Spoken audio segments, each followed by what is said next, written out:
to the RunRX Podcast, where we talk about all things running. As many runners know, it's 90% mental. So join Coach Valerie and Coach Caroline as we go through the mental side of running. Welcome back to the RunRX Podcast. I'm your host, Coach Caroline, and I'm here with Coach Valerie. Coach, recently you saw some sort of a quote or a post. You want to talk about that? Sure. So it caught my eye because it said the need for speed was the top of the quote. And the article went on to say that whether or not it improves your VO2 max, speed work will benefit your running economy and running form. So that got me really excited because anything with running form. Right. And the reality is there's so much misunderstanding out there on just research in general about speed work. And for a lot of endurance athletes, they don't do it, right? In their mind, they're like, well, I'm a distance runner. I just do marathon training. So I just go out for my longer runs.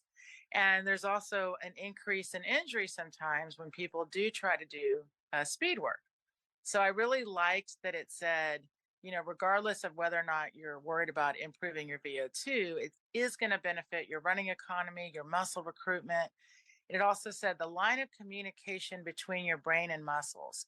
And especially those of us that are older or aging, it's amazing how much that really does improve. And it's a skill you can continue to improve on. So one of the fun parts with when we teach our running form for RunRX is we really help people understand that speed work isn't necessarily I have to go to a track with a stopwatch and just run as fast as I can. And that's another misunderstanding that speed work actually can be done through drills, which is what we do. And you can recruit the same muscle efficiency and that line of communication and work on your form using that same idea. And again, without thinking, I have to go out and run sprints or go out and run really fast. And that doesn't mean we don't want you to go out and run really fast, of course. The idea, though, is that I think that once people realize that it's going to help me more than just with my pace on the road, then it can be a much more fun way of looking at your training. Like, oh, this is actually helping my mind and my body and my form and my all of that, rather than just thinking this is the only way I'm going to get faster. Okay, so for those of us that have, followed you for a while, we watch your drills, we know what's going on there, but we're not in the membership. Give me an example. Can you give me an example of some way that like doing those drills actually is a way to increase that recruitment and that communication and actually help my speed? Can you give me like a little like sense of what a drill might look like that would do that? Sure.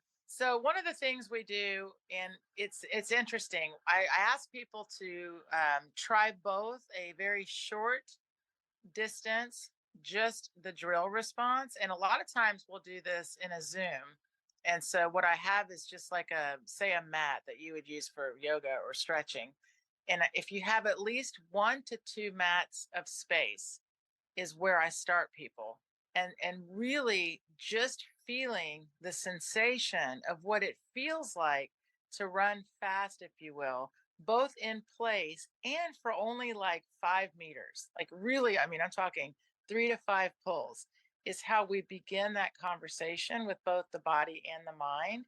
And what happens is you're doing the same thing. You're recruiting all the muscles, you're talking to the body, and without though worrying about going anywhere, which is a huge part, by the way, of running, but it's also a real mental aspect of it with speed work. So we introduce it, like I said, in a really small space. And then I ask people to take it outside. But even still, we're talking like your driveway or like 10 to 20 meters and just sense what we're talking about, which is running. And it's called free falling using gravity. And when you feel it for just a little bit, what's really interesting is you will be able to, you'll want to go feel it for longer and you'll be able to, but this is how you do it. One, without worrying about, like I said, worrying about distance, and also just getting the sensation, the feeling of what it's going to feel like when you do go out and try to run faster. So that's how we do it.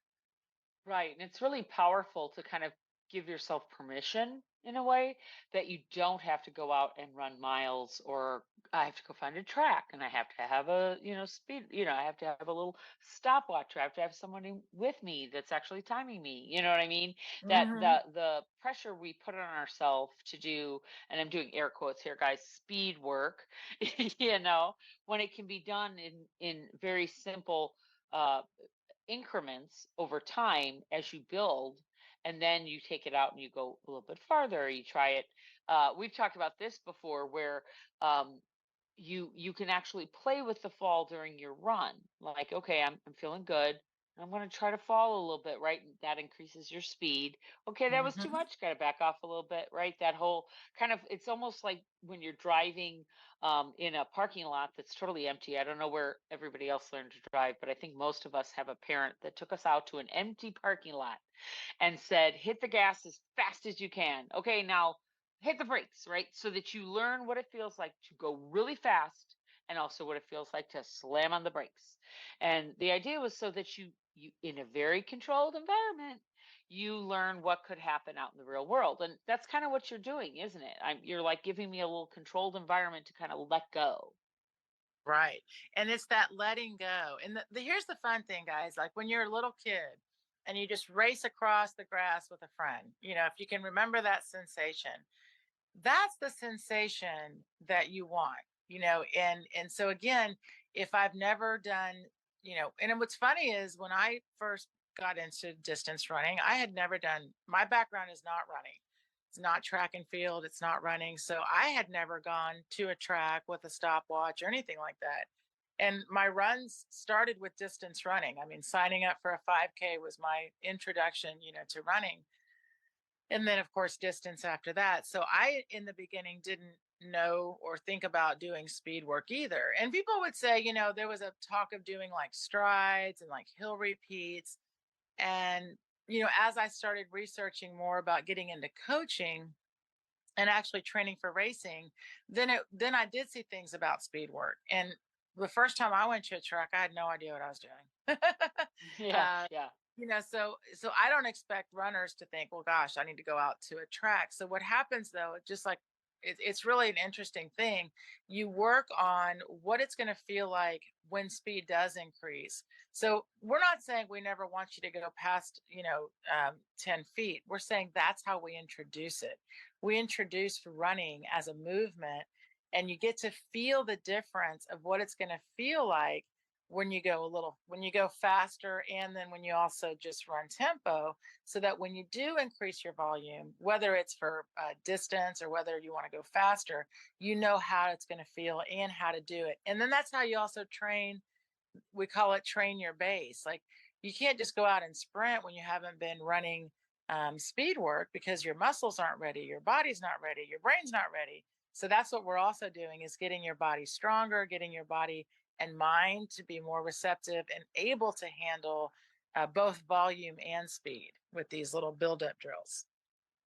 That's fantastic. Okay, guys. So if you are interested, this is kind of a short one. It's cold here in Texas in January. So we're going to cut this one a little short. But if you are interested in finding out more about RunRX, and you came across our podcast here through searching, or you maybe came across it in your one of your social feeds, we'll hope you go to runrx.fit. That's runrx.fit, and take a look at what we do, and maybe consider joining us in the membership. Thanks, guys. Thank you for joining us on the RunRX Podcast. If you'd like to know more, join us at www.runrx.fit. And if you have additional questions that you'd like answered on the podcast, email us at support@runrx.fit.